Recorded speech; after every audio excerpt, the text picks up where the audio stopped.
안녕하세요. 일주일 동안 잘 지내셨습니까? 날씨가 너무 덥습니다. 이 무더위에 우리 모든 성도님들 건강관리 또 잘 하시고 하나님의 은혜 가운데 늘 강건하시기를 소망합니다. 오늘 하나님의 놀라운 선물 구원 세 번째 시간인데요. 기도함으로 시작하도록 하겠습니다. 아버지 하나님, 우리의 그 어떤 공로가 아니라 오직 예수 그리스도를 믿음으로 의롭다 칭해 주심을 감사합니다. 오직 은혜로 구원받았음을 늘 기억함으로 겸손히 하나님을 찬양하는 삶을 살게 하여 주옵소서. 은혜로 구원받은 성도답게 넉넉한 마음으로 이웃을 돌아보게 하시고 늘 하나님의 은혜로 승리하는 삶 되게 하여 주시옵소서. 오늘 3강을 통해서도 잊고 있던 성경의 진리를 다시 붙들게 하시고 하나님께서 성도의 삶을 굳건히 붙드심을 확신하는 시간으로 채워 주옵소서. 그 어느 때보다도 불확실한 세대를 살아가면서 영원히 변치 않고 견고한 하나님의 사랑을 경험할 수 있는 귀한 시간으로 인도하여 주옵소서. 예수 그리스도 이름으로 기도하옵나이다. 아멘. 3강 주제 선고를 함께 읽겠습니다. 또 미리 정하신 그들을 또한 부르시고 부르신 그들을 또한 의롭다 하시고 의롭다 하신 그들을 또한 영화롭게 하셨느니라. 아멘. 로마서 8장 30절입니다. 지난 강의에서는 어떻게 구원을 받았는지에 대해서 살펴보았습니다. 칭의에 대해서 구체적으로 공부했는데요. 이 강을 잠깐 복습해 보도록 하겠습니다. 구원은 예수 그리스도를 믿는 믿음으로 받습니다. 또한 은혜에 의하여 믿음으로 의롭다 칭함을 받았습니다. 오직 예수 그리스도를 통해서만 구원을 받을 수 있습니다. 예수 그리스도의 의가 믿는 자에게 그대로 전가되었습니다. 다 기억하고 계시죠? 오늘은 이렇게 구원받은 성도가 어떻게 구원의 확신을 가질 수 있는지 살펴보겠습니다. 신앙생활에 있어서 구원의 확신은 참 중요합니다. 내가 구원받았는지 하나님의 자녀가 되었는지에 대한 확신이 있어야 우선 마음의 평안함이 있습니다. 반대로 확신이 없으면 늘 불안하게 됩니다. 그렇게 확신이 없으면 또 사탄의 또 공격에 쉽게 노출되기도 합니다. 구원의 확신은 자연스럽게 담대함으로 나타납니다. 거리낌 없이 신앙생활을 하게 되고 삶의 기쁨이 넘치게 됩니다. 당연히 자신 있게 복음을 전할 수 있게 됩니다. 오늘은 이 구원의 확신을 위한 성경과 교리의 근거가 무엇인지 함께 살펴보겠습니다. 오늘 강의를 통해서 구원의 확신이 없던 분들은 구원의 확신을 가지게 되시기를 소망합니다. 또 이미 구원의 확신을 가지고 계신 분들은 그 구원의 확신이 더욱 견고해졌으면 참 좋겠습니다. 오늘 강의에서는 크게 두 가지 교리를 살펴보겠습니다. 하나는 예정이고 또 하나는 견인입니다. 이 두 교리는 특히 장로교회에서 매우 강조하는 교리들입니다. 장로의 교인으로서 이 두 교리를 잘 확인하고 정리하셔서 구원받은 백성답게 또한 장로교 교인답게 확신이 넘치는 신앙이 되시기를 축복합니다. 계속해서 하나님의 놀라운 선물 구원 강의를 진행하고 있는데요. 사실 이 강의는 구원에 관한 교리 강의라 할 수 있습니다. 신학적으로는 구원론에 해당하는 내용입니다. 교리라고 하니까 벌써 딱딱하게 또 그리고 고리타분하다고 생각하는 분이 있을지도 모르겠습니다. 사실 저도 어릴 때는 교리를 정말 싫어했습니다. 제 경험상 교리라고 하면 떠오르는 장면이 하나 있습니다. 주일 오전 10시 30분 저희 모교에서는 교리 공부하는 시간이 있었습니다. 나이 지긋한 장로님이 나오셔서 교리를 가르쳐 주셨습니다. 지금도 그때를 생각하면 한 가지 생각이 납니다. 아, 지겹다. 그 느낌밖에 생각이 들지 않습니다. 그래서 교리는 지겹고 고리타분하고 따분한 것이라 생각을 많이 했습니다. 하지만 교리는 기독교 신앙의 뼈대라고 할 수 있습니다. 뼈대를 잘 세워야 사람이든 건물이든 튼튼하고 건강할 수 있습니다. 그렇다면 지금은 어떠냐고요? 지금은 교리가 참 좋습니다. 참 재미있고 공부하면 신이 납니다. 교리를 공부할 때마다 내가 믿는 바가 무엇인지 확실히 알 수 있어서 참 좋습니다. 기독교 신앙의 진리를 체계적으로 또 일관성 있게 구조를 잡을 수 있어서 교리를 공부할 때마다 기독교 진리의 탁월성을 깨닫게 됩니다. 그래서 내가 구원받은 것에 대해서 더욱더 감사하게 되고 은혜가 넘치게 됩니다. 오늘 다루는 이 두 가지 중요한 교리를 통해서 구원에 대한 토대를 다시 튼튼하게 세웠으면 좋겠습니다. 구원론에서 꼭 다뤄지는 내용이 있습니다. 바로 구원의 서정입니다. 쉽게 말하면 구원의 순서입니다. 구원을 말할 때 당연히 생기는 질문입니다. 구원은 도대체 어떤 순서로 진행되는가에 대한 질문입니다. 구원에 관한 교리를 다룰 때 여러 가지 주제들이 있습니다. 지난 시간에 다뤘던 칭의도 있고요. 부르심, 중생, 칭의, 성화, 영화 등이 있습니다. 그저 편안하게 생각해 보시죠. 하나님께서 사람을 불러주십니다. 인간은 믿음으로 회개하고 의롭다 칭함을 받습니다. 그리고 예수 그리스도를 따라 거룩한 삶을 향해 나아갑니다. 그리고 최종적으로 부활의 몸으로 영화의 상태로 들어갑니다. 완전한 구원을 이루게 됩니다.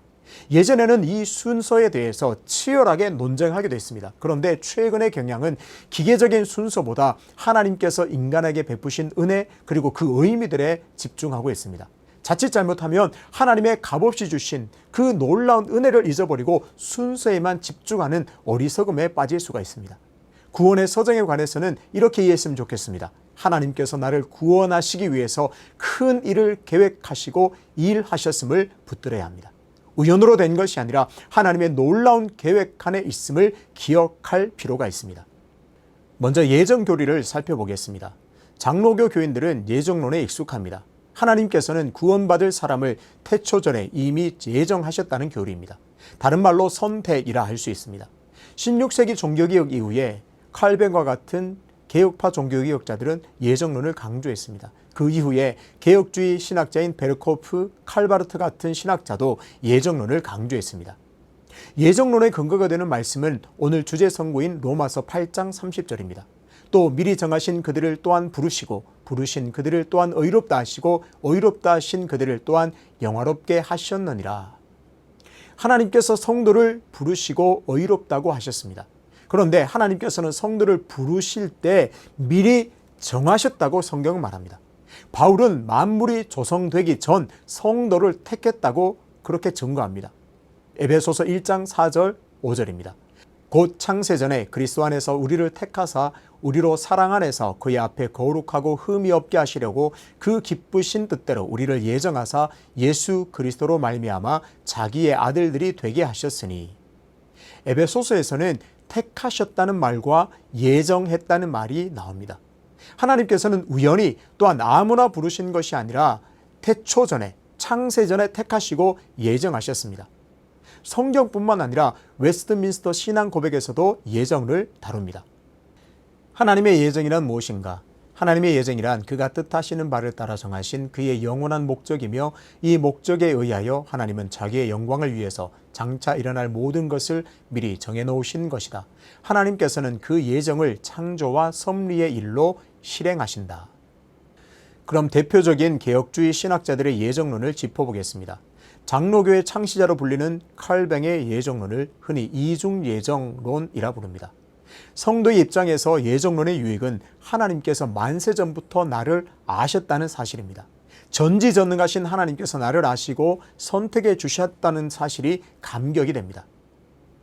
나아가 하나님께서 선택하셔서 구원받았다는 사실이 구원의 확신을 가지게 합니다. 내가 열심히 일하거나 노력을 해서 얻은 것이 아니라 전능하신 하나님께서 나를 예정하시고 선택하셨기 때문에 그 구원은 확실합니다. 하지만 선택의 이면에는 자연스럽게 유기의 문제가 제기됩니다. 예정론을 비판하는 입장에서는 왜 하나님께서는 어떤 사람은 선택하시고 어떤 사람은 버리셨느냐 그렇게 질문합니다. 칼뱅에게는 원칙이 하나 있었습니다. 모든 기독교의 지식은 추상적이거나 사변적인 것이 아니라 교회적이고 목회적이며 실천적이어야 한다는 원칙입니다. 한마디로 책상 앞에 앉아서 이론만을 위해서 고안해낸 것이 아닙니다. 칼뱅은 교회에서 하나님의 말씀을 설교하면서 예정 교리에 관심을 가지게 되었습니다. 동일한 하나님의 말씀을 들으면서 어떤 사람은 그 말씀을 복음으로 받아들이고 어떤 사람은 그 복음을 받아들이지 않았습니다. 그래서 칼뱅은 설교 배후에 역사하시는 선택의 영, 성령의 활동을 절실히 깨닫게 됩니다. 동시에 칼뱅은 예정을 통해서 구원의 확실성에 대해서 생각했습니다. 구원이 자신의 열심이나 선행 등의 근거를 두었다면 항상 불확실하거나 불안할 겁니다. 하지만 하나님의 은혜에서 비롯되었기 때문에 확실하다는 것을 깨달았습니다. 그리고 그 은혜는 하나님께서 선택해 주셨다는 사실에서 비롯되었음을 칼뱅은 깨닫게 됩니다. 그리고 아주 중요한 것이 있습니다. 우리가 칼뱅의 예정론을 다룰 때 꼭 붙들어야 할 것이 있습니다. 그것은 칼뱅의 관심은 전적으로 그리스도 안에서 선택에 있지 유기에 있지 않습니다. 칼뱅은 하나님께서 전적인 하나님의 능력으로 우리를 선택하는 것에 관심이 있지 유기했다는 것에 관심을 두지 않습니다. 필연적으로 유기를 말해야 하지만 선택의 은혜를 말하는 데 초점이 있음을 꼭 기억해야 합니다. 그래서 우리는 칼뱅의 이중 예정론을 다룰 때 선택과 유기를 다루지만 오직 우리의 관심은 선택, 그것에 비중에 두고 있다고 하는 것을 꼭 기억하는 것이 필요합니다. 두 번째로 베르코프의 예정론을 보겠습니다. 간단하게 살펴보죠. 베르코프는 인류를 두 가지 부류로 구분합니다. 선택된 사람들 그리고 유기된 사람들.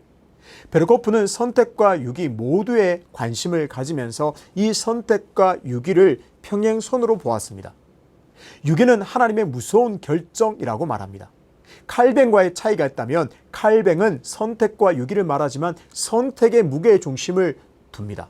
하나님께서 인간을 선택하셨다. 거기에 무게 중심을 두는 반면에 베르코프는 선택과 유기 모두를 강조합니다.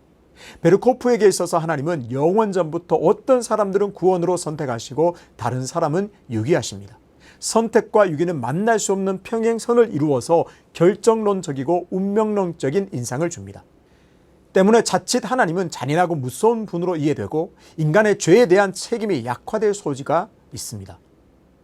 세 번째로 칼 바르트의 예정론을 보겠습니다. 신학자인 바르트에 있어서 예수 그리스도는 선택하는 하나님인 동시에 선택되는 인간입니다. 다시 한번 말씀드립니다. 바르트에게 있어서 예수 그리스도는 선택하시는 하나님인 동시에 선택되는 인간입니다. 예수 그리스도는 모든 사람들을 선택하시기 위해서 유일하게 유기된 자가 됩니다. 바르트는 선택과 유기는 무의미하다고 말합니다. 왜냐하면 모든 인류가 예수 그리스도 안에서 선택되고 예수 그리스도만이 하나님으로부터 유기된 자가 되기 때문에 그렇습니다. 그래서 믿는 사람들, 믿지 않는 사람들, 기독교인과 비기독교인들과 사이가 구분이 별로 없습니다. 같은 선상에 놓여 있습니다. 모두가 예수 그리스도에게 선택된 자라 그렇게 봅니다. 단지 비그리스도인들은 자신이 선택받았다는 사실을 모를 뿐이다 그렇게 주장합니다. 예정론에 대한 신학자들의 입장을 다루다 보니까요 좀 어려워진 느낌이 있는데 쉽게 한번 정리해 보겠습니다. 베르코프의 예정론은 하나님의 사랑보다 하나님의 공의를 지나치게 강조하게 되어서 하나님이 무서운 분으로 여겨질 소지가 있습니다. 바르트의 예정론은 하나님의 사랑을 지나치게 강조해서 하나님의 공의가 약화될 우려가 있습니다.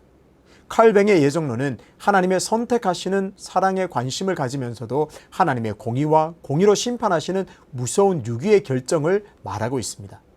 중요한 것은 이 예정론을 통해서 우리가 꼭 붙들어야 할 것이 무엇인가입니다. 바꿔 말하면 개혁주의 신앙에서 왜 예정론을 그렇게 강조했는가를 생각해야 합니다.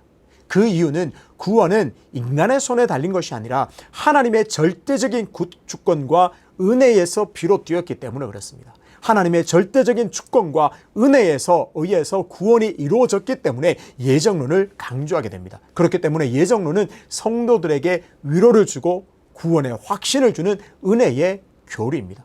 내가 한 것이 아니고 내가 부지런히 찾아서 된 것이 아니라 하나님께서 만세전에 나를 택하시고 예정하셔서 그렇게 구원하신 그것이 은혜이고 그렇기 때문에 위로가 되고 하나님께서 하셨기 때문에 내가 받은 구원이 확실해집니다. 그래서 예정론을 다루면 다룰수록 예정론을 공부하면 공부할수록 성도에게는 위로가 넘치게 되고 성도들에게는 구원의 확신이 넘치게 됩니다.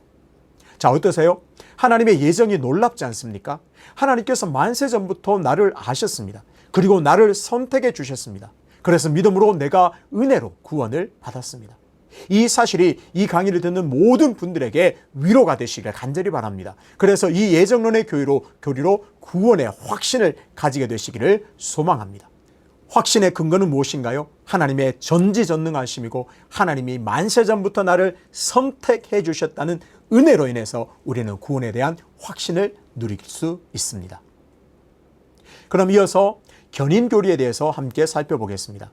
견인은 성도의 견인 혹은 참신자의 견인이라고도 합니다. 먼저 이야기를 하나 들려드리겠습니다. 어떤 목사님이 몸 상태가 심각한 성도를 신방했습니다. 몸 상태가 어떠냐고 목사님이 물었죠. 그 성도가 이렇게 대답합니다. 몸이 아주 많이 약해졌습니다, 목사님. 기도하기도 너무 힘듭니다. 목사님, 그래서 걱정입니다. 이러다가 언젠가 예수님도 잊어버리고 예수님도 놓아버리고 예수님께 버림을 받을까 심히 염려되고 두렵습니다. 그러자 목사님이 요한복음 10장 28절의 말씀을 들려주셨습니다. 내가 그들에게 영생을 주노니 영원히 멸망하지 아니할 것이요 그들을 내 손에서 빼앗을 자가 없느니라.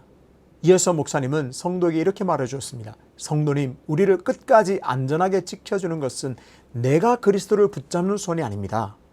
그리스도가 나를 끝까지 붙드는 손입니다. 그러니 하나님을 찬양하십시오. 하나님은 절대로 우리를 놓지 않으십니다. 이렇게 말해주었습니다. 그 말을 들은 성도는 위안과 위로를 분명히 느꼈을 겁니다. 이 일화가 성도의 견인을 아주 잘 설명해 주는 것 같습니다. 견인이라는 뜻은 견디고 인내한다는 뜻입니다. 한자로는 견인입니다. 영어로는 perseverance입니다. 견인교리는 이렇게 정리할 수 있습니다. 참된 믿음을 가진 이들은 그 믿음을 완전히 또는 최종적으로 잃어버릴 수 없다. 좀 더 쉽게 설명하자면 이렇게 할 수 있습니다. 믿음으로 구원받은 성도가 때로는 실수하고 죄를 짓는다 해도 하나님께서 끝까지 견디고 인내하셔서 나를 붙드신다. 웨스트민스터 신앙 고백서에서 견인교리를 다음과 같이 정의합니다.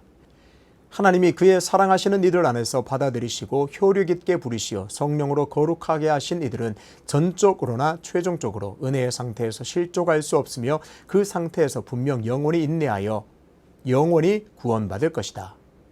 여기서 두 가지 꼭 짚어야 할 내용이 있습니다. 이들은 성령 안에서 거듭났고 거룩하게 되어가는 사람들입니다. 쉽게 말해 참신자라는 말입니다. 또 한 가지는 끝까지 인내한다는 사실입니다. 잘못 이해하면 한번 구원받은 그 다음에는 어떻게 살아도 구원받는다고 오해받을 수 있습니다. 그래서 사람들이 견인교리를 그렇게 비판하는 사람들도 참 많습니다. 그렇게 이해하면 바로 구원파의 구원관에 동의하는 꼴이 됩니다. 구원파는 한번 구원받으면 기계적으로 최종 구원을 받는다고 믿습니다. 그래서 구원받은 날짜, 시간을 굉장히 중요하게 생각합니다. 그 구원받은 날짜, 구원받은 시간을 모르면 구원받지 못했다 그렇게 말합니다. 그렇게 구원받고 난 다음에는 아무리 어떤 죄를 지어도 상관없다고 가르치죠. 한번 구원은 최종적으로 믿습니다. 그래서 그들은 회개하지 않습니다. 주기도문을 외우지도 않습니다. 왜냐하면 주기도문 안에 우리 죄를 용서하여 주시고 라는 부분이 있기 때문에 그렇습니다. 이런 구원파의 구원관은 전혀 성경적이지 않습니다. 그런데 견인교리를 잘못 이해하면 구원파처럼 잘못된 구원관에 빠질 수 있습니다. 성도는 구원받아 영화의 자리까지 끝까지 인내하는 사람들입니다. 인내한다는 말 안에는 죄의 유혹으로부터 인내하며 자신을 거룩하게 지키며 분투한다는 말이 포함되어 있습니다. 영원히 구원받을 때까지 끝까지 인내하면서 죄를 회개하고 거룩하게 살려고 몸부림치는 삶이 바로 견인교리가 가르치고 있는 겁니다. 그런데 웨스트민스터 신앙 고백서에서 다루지 않는 부분이 있습니다. 신자들은 오직 하나님의 능력을 통해서만 끝까지 인내할 수 있다는 내용입니다. 이것이 매우 중요하죠. 성도의 견인 혹은 참신자의 견인이라고 해서 나의 능력과 힘으로 인내할 수 있다는 의미가 아닙니다. 오직 하나님의 능력을 통해서만 끝까지 인내할 수가 있습니다.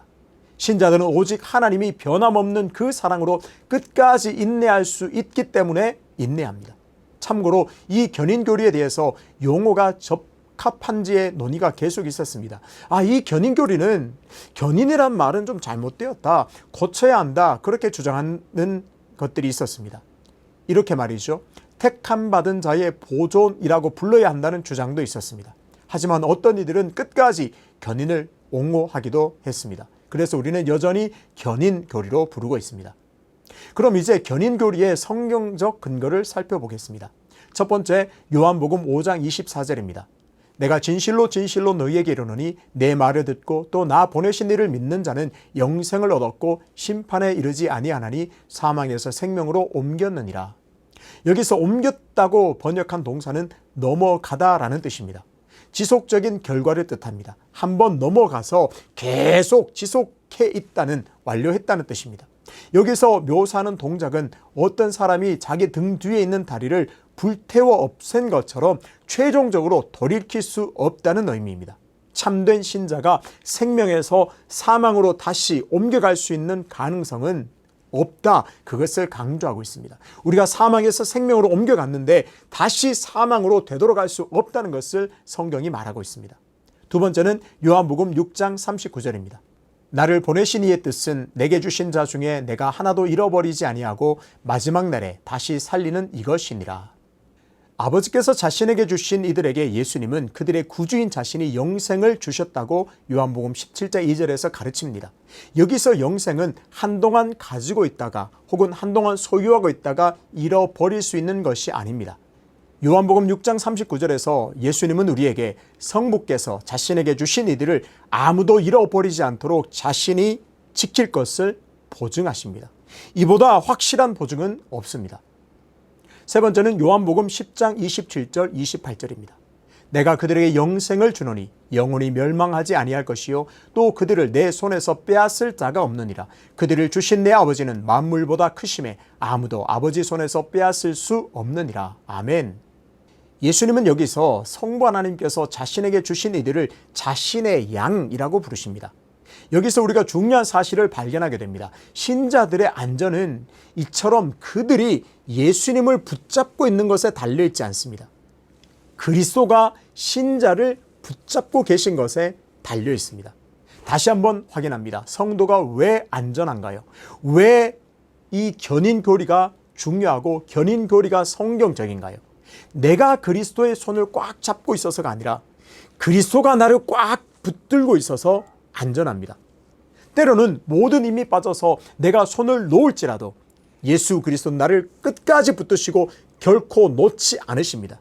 이것이 참 놀라운 은혜입니다. 나는 비록 힘이 없어서 그 손을 놓을지는 몰라도 하나님께서는 내 손을 끝까지 붙들고 계셔서 내 손을 놓지 않으십니다. 이것을 우리는 꼭 기억해야 합니다. 여기서 잠깐 견인교리와 다른 주장을 잠깐 알아보겠습니다. 여러분, 알미니안주의라고 들어보셨습니까? 견인교리와 반대편에 있다고 이해하시면 됩니다. 이들은 성도가 그리스도를 붙잡고 있다가 자유의지에 의해서 그것을 놓아버릴 수 있다고 주장합니다. 그래서 구원이 취소될 수 있고 구원이 번복될 수도 있다, 그렇게 말합니다. 바꿔 말하면 내 입장에서 열심히 그리스도를 붙잡아야 합니다. 당연히 견인교리를 믿는 장로교에서는 이런 알미니안의 주장을 받아들이지 않습니다. 네 번째로 성경적인 근거는 빌립보서 1장 4절에서 6절입니다. 간구할 때마다 너희 무리를 위하여 기쁨으로 항상 간구함은 너희가 첫날부터 이제까지 복음을 위한 일에 참여하고 있기 때문이라. 너희 안에서 착한 일을 시작하신 이가 그리스도 예수의 날까지 이루실 줄을 우리는 확신하노라. 바울이 말하는 견인의 확실성은 성도의 지속적인 신실함이 아닙니다. 성도들이 지속적으로 신실하기 때문에 견인은 확실합니다, 이렇게 말하지 않습니다. 그들에게 대한 하나님의 신실함에 달려있다고 말합니다. 인간의 어떤 신실함이 아니라 하나님의 신실함에 견인의 확실성이 있다, 그렇게 말하고 있습니다. 쉽게 말해서 하나님께서 성도를 끝까지 붙드심으로 인해서 하나님께서 끝까지 견인을 완성하신다는 의미입니다. 이처럼 성경은 견인교리를 증거하고 있습니다. 하지만 여전히 견인교리에 대한 반론도 존재하는 것이 사실입니다. 구원파적 구원관을 잠깐 살펴보았듯이 한 번 구원은 영원한 구원이라고 생각하여서 방종할 가능성도 있습니다. 그러나 견인교리는 참 신자의 견인임을 꼭 기억해야 합니다. 참 신자는 성령으로 거듭나서 예수 그리스도를 닮아가려는 거룩함에 대한 열망이 있는 사람입니다. 그런 참 신자가 죄에 대해서 둔감하거나 하나님께서 원치 않은 일을 할 수는 없습니다. 견인교리에서 하나님의 신실함이 중요하고 하나님께서 참고 인내하는 것이 중요하지만 참 신자는 영원한 구원에 이르기까지 믿음으로 끝까지 또한 인내해야 합니다. 정리해 볼까요? 견인교리는 성경에서 큰 위로를 주는 가르침 가운데 하나입니다. 하나님께서 자신의 능력으로 자기 백성을 지키시고 그리스도는 어느 누구도 자신의 손에서 빼앗지 못하도록 보호해 주십니다. 성도는 결국 자신이 하나님을 붙드는 것이 아니라 하나님이 성도를 붙드는 것을 의지합니다. 동시에 견인교리는 성도가 믿음 안에서 인내할 것을 촉구합니다. 이것이 성도의 거룩한 과제입니다. 고린도후서 13장 5절에서 바울은 이렇게 말합니다. 너희는 믿음 안에서 있는가? 너희 자신을 시험하고 너희 자신을 확증하라. 성도는 어떻게 자신이 믿음에 서 있다는 것을 알 수 있을까요? 자신이 믿음의 삶을 지속하고 인내하면서 끝까지 굳게 서 있는가를 보면 자신이 믿음으로 서 있는가를 알 수 있습니다. 끝까지 믿음을 지키면서 인내하면서 하나님의 말씀을 따라 살려고 몸부림치는가, 그것을 보면 내가 믿음으로 서 있는가, 그것을 확인할 수가 있습니다. 그렇습니다. 견인교리는 성도에게 큰 위로인 동시에 큰 과제입니다. 하나님께서 끝까지 나를 붙드심을 굳게 믿으면서 동시에 믿음으로 끝까지 인내하는 삶을 살아야 합니다. 이 견인교리가 성도에게 위로와 구원의 확신을 선물해 줍니다. 오늘 이렇게 예정교리와 견인교리를 함께 살펴보았습니다. 오늘의 한 줄 요약. 하나님께서는 창세전에 나를 선택하시고 끝까지 나를 붙들어 주신다. 오늘 예정교리와 견인교리를 살펴보았습니다. 이 두 교리가 다 무엇을 강조하고 있는가를 보아야 합니다. 자칫 잘못하면 예정이 무엇인지 견인이 무엇인지 여기에만 더 깊이 파고들면 참으로 중요한 것이 무엇인지를 놓치게 됩니다. 이 두 가지 예정교리와 견인교리는 하나님의 절대적인 주권을 강조합니다. 하나님의 절대적인 주권을 강조하고 찬양하기 위해서 만든 교리가 바로 견인교리요 예정교리입니다. 절대적인 주권으로 나를 예정하시고 전능하신 손이 끝까지 나를 붙드셔서 영원한 구원으로 이끈다는 사실을 성도는 굳게 붙들어야 합니다. 그 하나님의 주권이 나를 붙드시고 나를 예정하셨다는 그 사실이 우리에게는, 성도에게는 큰 위로가 되고 성도에게는 구원의 확신을 가지게 됩니다. 동시에 구원이 참으로 놀라운 은혜임을 깨달아야 합니다. 하나님의 절대적인 주권으로 은혜로 내게 주어진 것임을, 또한 은혜로 이 구원이 완성되어 감을 성도는 깊이 깊이 새겨야 합니다. 처음에 말씀드린 것처럼 이 예정과 견인의 교리를 통해서 우리 성도님들 큰 위로를 받으시고 구원의 확신을 누리며 하나님의 은혜를 마음껏 누리게 되시기를 주님의 이름으로 축복합니다. 그러면 저는 다음 주에 마지막 4강으로 찾아뵙겠습니다. 감사합니다.